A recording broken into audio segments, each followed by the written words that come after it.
बिस्मिल्लाहिर्रहमानिर्रहीम अस्सलाम वालेकुम। आज हम बात करेंगे यूरिक एसिड के बारे में कि यूरिक एसिड क्या है और हम इसको किस तरह से कम कर सकते हैं। तो जी, यूरिक एसिड हमारे जिस्म में पैदा होने वाला एक कुदरती तौर पे गंदा मादा है, ठीक है। जब हम खाना खाते हैं तो हमारा हाजमे का निज़ाम शुरू होता है और उस नतीजे में हमारे जिस्म में प्योरीन नामी एक मादा बच जाता है अगर, तो वो फिर यूरिक एसिड का बायस बनता है, क्योंकि प्योरीन के टूटने से जो क्रिस्टल नुमा उसके जो टुकड़े होते हैं उसको हम कहते हैं यूरिक एसिड। हाँ, अगर यूरिक एसिड हमारे जिस्म से बाहर नहीं निकलता तो वो क्या करता है, छोटे छोटे क्रिस्टल की शक्ल में ना वो हमारे जोड़ों में जमना शुरू रहता है। इसकी वजह से जिस्म के जो जोड़ होते हैं ना वो बेकार हो जाते हैं, वो काम नहीं करते, हमें चलने फिरने में मुश्किल होती है, हमारे घुटनों में हमारे जोड़ों में सूजन हो जाती है। तो प्योरीन के टूटने से यूरिक एसिड बनता है जो खून से गुर्दों तक पहुंचता है और गुर्दों से पेशाब के ज़रिए फिर वो जिस्म से बाहर निकलता है। तो अगर वो नहीं निकलता यूरिक एसिड हमारे जिस्म से बाहर, तो फिर वो मुख्तलिफ़ दर्दों का बायस बनता है और बीमारियों का बायस बनता है। जो हमारे गुर्दे होते हैं ना, वो जिस्म से यूरिक एसिड को ख़त्म करने का काम करते हैं, लेकिन बाज़ औक़ात हम खाना ऐसा खाते हैं जिसमें प्योरीन की मिक़दार ज़्यादा होती है। जब प्योरीन हमारी जिस्म में ज़्यादा मिक़दार में जाता है तो फिर क्या होता है, उसके कुछ हिस्से टूट के हमारे जिस्म में फैल जाते हैं जो कि यूरिक एसिड का बायस बनते हैं। इस तरह यूरिक एसिड हमारे जिस्म में जमना शुरू हो जाता है। और इसकी अलामात ये हैं कि आपको जोड़ों में दर्द होगा और आपके जो पाँव हैं वो सूजेंगे, हाथ-पाँव में सूजन होगी, आपके पट्ठों में दर्द होगी, जोड़ों में, हड्डियों में दर्द होगी। वो ग़िज़ाएँ जो कि सब्ज़ रंग की होती हैं उनमें प्योरीन ज़्यादा मिक़दार में पाया जाता है और इसके अलावा सुरख जो गोश्त होता है उसमें और दालें, इनमें जो है प्योरीन ज़्यादा पाई जाती है, जिससे हमारे जिस्म में यूरिक एसिड की मिक़दार बढ़ जाती है। अच्छा, अब मैं आपको बताऊँगी कि यूरिक एसिड से बचने के लिए आप घर में क्या टोटके कर सकते हैं, क्या ग़िज़ाएँ आप खाएँगे तो आपका यूरिक एसिड कंट्रोल में रहेगा, या फिर अगर आपका हाई यूरिक एसिड है उसको कंट्रोल करने के लिए आप क्या कर सकते हैं। सबसे पहले मैं आपको बताऊँगी कि यूरिक एसिड को कम करने के लिए बेहतरीन चीज़ है केले। केले अगर आप खा रहे हैं तो आपका यूरिक एसिड जो है वो ऑटोमेटिकली कम होना शुरू हो जाएगा। आप दिन में 5 से 6 केले अगर रोज़ाना खा रहे हैं, आप ये 3 से 4 दिन करके देखें, आप खुद महसूस करेंगे आपका यूरिक एसिड कम होना शुरू हो गया, आपके जोड़ों में जो दर्द है या सूजन है वो कम होनी शुरू हो गई है और आपके हाथ-पाँव जो हैं वो भी नहीं सूज रहे। आप ये खा के देखें, केलों को खा के देखें, 3 से 4 दिन आप करके देखें, तो आपको खुद ही इसका फ़ायदा नज़र आ जाएगा। और जी, दूसरी चीज़ जो है वो है देसी अजवाइन। आपने अजवाइन का इस्तेमाल करेंगे तो आपका यूरिक एसिड कम हो जाएगा। ना कि सिर्फ़ यूरिक एसिड कम होगा बल्कि आपका कोलेस्ट्रॉल लेवल भी जो है वो कम होगा। आपकी जो शरेयान या आपकी वेन्स हैं उनकी जो तंगी है वो दूर होगी। गैस का प्रॉब्लम आपका ठीक होगा और जोड़ों का दर्द तो ख़ास तौर पे आपका, उससे आपको निजात मिलेगी। तो आप देसी अजवाइन का इस्तेमाल करें। उसका इस्तेमाल किस तरह से करना है वो भी मैं आपको बता देती हूँ। 1 चम्मच देसी अजवाइन आपने रात को भिगो के रख देनी है और आपने सुबह इसको छान कर फिर उसको नहार मुँह आपने पानी लेना है और उसके साथ उसको खा लेना है। तो इस तरह से आप थोड़े दिन करके देखें, आपका यूरिक एसिड कंट्रोल होगा।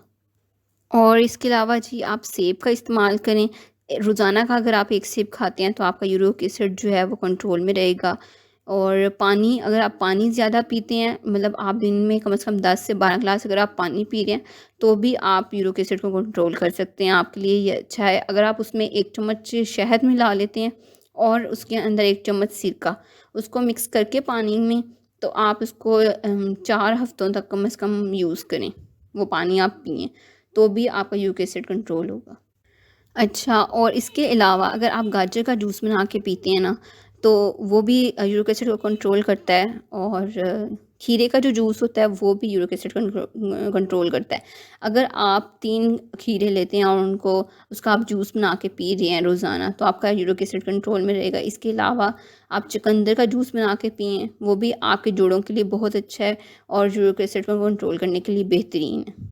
और जी, चेरी और स्ट्रॉबेरी ये 2 ऐसे फल हैं जो कि यूरिक एसिड को कम करने में मदद करते हैं और हमारी हड्डियों के लिए बहुत अच्छे होते हैं। अगर आप रोज़ाना की 200 ग्राम चेरी खा रहे हैं ना, तो फिर आपकी यूरिक एसिड की जो लेवल है वो खुद ही कम होना शुरू हो जाएगा। और आप स्ट्रॉबेरी का अगर इस्तेमाल करें तो वो भी आपके जिस्म में जो यूरिक एसिड के क्रिस्टल्स हैं उनको जोड़ों में जमा नहीं होने देगी और उससे फिर क्या होगा, आपके जोड़ों में दर्द नहीं होगा और उसमें सूजन नहीं होगी।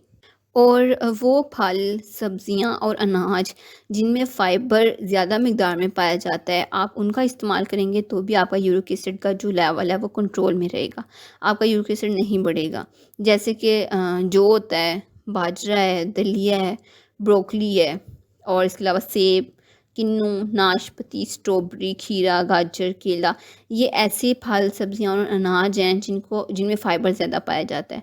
तो आप ऐसी अगर चीज़ें खाएँगे तो आपका यूरिक एसिड कंट्रोल में रहेगा और आपको कॉन्स्टिपेशन का भी प्रॉब्लम नहीं होगा, क्योंकि वो चीज़ें जिनमें फ़ाइबर पाया जाता है, आप वो वाली चीज़ें खाएँ तो उनसे कॉन्स्टिपेशन भी नहीं होती, आपको कब्ज़ का मसला नहीं होगा। और लीमू का इस्तेमाल, ख़ास तौर पर जो लीमू का रस होता है, अगर आप उसका इस्तेमाल करते हैं तो भी आपका यूरिक एसिड लेवल कंट्रोल में रहेगा, क्योंकि लीमू में पाया जाता है विटामिन सी और विटामिन सी यूरिक एसिड को फ़ौरी तौर पे कंट्रोल करता है। और सिरका जो है वो भी यूरिक एसिड को कंट्रोल करता है, क्योंकि सिरका हमारे जिस्म में से फाजिल जो मादे होते हैं, जो गंदे मादे होते हैं, उनको खारिज करने में मदद करता है। तो यूरिक एसिड भी एक फाजिल मादा है, गंदा मादा है, तो उसको खारिज करने के लिए आप सिरके का भी इस्तेमाल कर सकते हैं। आप 1 गिलास पानी में 1 चम्मच खालिस सिरका आपने डालना है सिर्फ़, और उसको हल करना है और उसको पी लेना है। आप ये कुछ हफ़्ते करके देखें, डेली आप करके देखें, तो आपका जो यूरिक एसिड का लेवल है वो कंट्रोल होगा। और जो यूरिक एसिड के पेशेंट्स हैं, उनको मैं ख़ास तौर पे कहूँगी आप ओमेगा 3 फैटी एसिड्स ज़्यादा इस्तेमाल ना करें। ऐसी चीज़ें जिनमें ओमेगा 3 फैटी एसिड्स पाया जाता है, ख़ास तौर पे मछली, उनके लिए फ़ायदेमंद नहीं है। उनमें फिर यूरिक एसिड का लेवल जो है वो बढ़ेगा, कम नहीं होगा। अच्छा, एक चीज़ मैं आपको बताती हूँ, अगर आपके यहाँ यूरिक एसिड ज़्यादा हाई रहता है, तो उसके लिए आप क्या करें कि खाली पेट आपने 2 से 3 अखरोट खाएँगे अगर, तो आपका यूरिक एसिड जो है वो कंट्रोल हो जाएगा। और अगर आपको यूरिक एसिड की वजह से आपके जोड़ों में ज़्यादा दर्द है, तो फिर उसका एक तरीका है कि आप एलोवेरा में आलू का रस मिलाकर पिएँ, तो वो आपका जो दर्द है वो ठीक हो जाएगा। सब्ज़ चाय का जो इस्तेमाल है वो भी यूरिक एसिड को कम करता है। ज़्यादा लहसुन का इस्तेमाल करें आप, ज़्यादा से ज़्यादा लहसुन जो है वो आपको यूरिक एसिड से बचाने में आपकी मदद करेगा। देसी घी का इस्तेमाल करें, ज़ैतून का तेल इस्तेमाल करें, जो आम तेल या घी वगैरह होते हैं उनका इस्तेमाल बिल्कुल मत करें यूरिक एसिड के जो पेशेंट्स हैं वो। और जो अलसी के बीज होते हैं, आप अलसी को चबा कर खाएँ, 2 से 3 चम्मच अलसी लें, उसको चबा कर आप खाएँगे, तो भी आपका यूरिक एसिड लेवल जो है वो कंट्रोल होगा। अच्छा, अब मैं आपको बताती हूँ कि अगर आपको यूरिक एसिड है तो आपने क्या नहीं खाना। मैंने आपको बताया ओमेगा 3 फैटी एसिड्स वाली आपने चीज़ें नहीं खानी। आपने ज़्यादा मीठा नहीं खाना, मीठी चीज़ें ज़्यादा नहीं खानी। सोडा वाटर इस तरह की जो चीज़ें आपने वो नहीं पीनी, उस तरह के मशरूबात आपने नहीं पीने। मतलब कि ऐसी ग़िज़ाएँ जिनमें प्योरीन पाया जाता है, आपने वो उन ग़िज़ाओं से बचने की कोशिश करनी है। सुरख गोश्त नहीं खाना, जैसे कि जिगर का जो हिस्सा होता है गोश्त का, या जो ब्रेन दिमाग होता है, मग़ज़ वग़ैरह होता है, गुर्दे होते हैं, इस तरह के जो गोश्त के अज़ाएँ हैं आपने वो नहीं खाने। और यूरिक एसिड के पेशेंट्स के लिए तली हुई चीज़ें नहीं अच्छी होती। तली हुई चीज़ों से यूरिक एसिड बढ़ता है। केक, बिस्किट, चिप्स, चॉकलेट, मतलब बेकरी की जो चीज़ें हैं वो भी नहीं आपके लिए अच्छी हैं। और टमाटो केचप, ख़ास तौर पे केचप आपके लिए फ़ायदेमंद बिल्कुल भी नहीं है, आपका यूरिक एसिड लेवल बढ़ सकता है। और वो चीज़ें जो फाइन आटे की होती हैं, जैसे सफ़ेद रोटी, सफ़ेद पास्ता और नूडल्स वग़ैरह, इस तरह की चीज़ें भी आपके लिए फ़ायदेमंद नहीं हैं। तो इस तरह से आप कुछ कुदरती ग़िज़ाएँ खाकर और कुछ से परहेज़ करके, कुछ ग़िज़ाओं से परहेज़ करके आप यूरिक एसिड से बच सकते हैं। तो आप अपने हेल्थ का ख़्याल रखें, अपना यूरिक एसिड लेवल कंट्रोल करें। उम्मीद है आपके लिए वीडियो फ़ायदेमंद रही होगी, आपके लिए इन्फॉर्मेटिव रही होगी। अगर आपका कोई क्वेश्चन है या आपकी कोई सजेशन है तो आप कमेंट कर सकते हैं। वीडियो को लाइक और शेयर करना मत भूलिएगा। अपना बहुत ख़्याल रखिएगा। आपसे मुलाकात होगी नेक्स्ट वीडियो में किसी नए टॉपिक के साथ। अल्लाह हाफ़िज़।